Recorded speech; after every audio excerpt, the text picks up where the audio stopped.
नमस्कार प्रणाम दर्शक बंधु, केना छी? भगवान से दुआ करै छी स्वस्थ है मस्त है।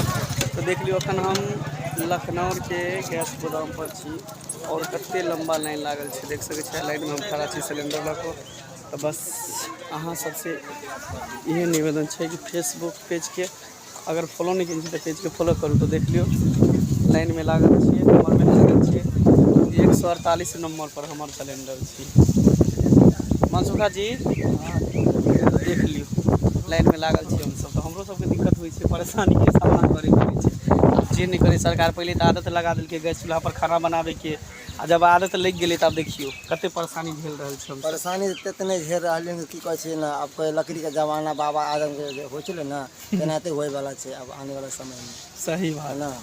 तो देख लियो हमहू सब नंबर में लागल पहले छियै तो लाइन में। आदत देख लगा देल के चूल्हा पे बनाओ खाना, गैस चूल्हा पे। आप लकड़ी लो के चूल्हा पे बनाओ खाना हाँ और पब्लिक के खड़ा कर दिल के। सही जब से बात। सरकार बनले तब से पब्लिक खड़े है।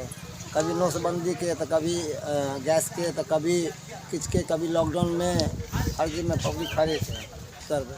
तो देख लियो लाइन में हमहू सब ठाड़ा छियै और भी आदमी सब छे नंबर में लागल, देखे छियै। कते नंबर में छियै यो? 100 कुछ 48 नंबर में। बस पेज के फॉलो नहीं करें तो पेज के फॉलो करूँ। वीडियो निक लागत तो लाइक करबे, कमेंट करबे और ज़्यादा से ज़्यादा शेयर करबे।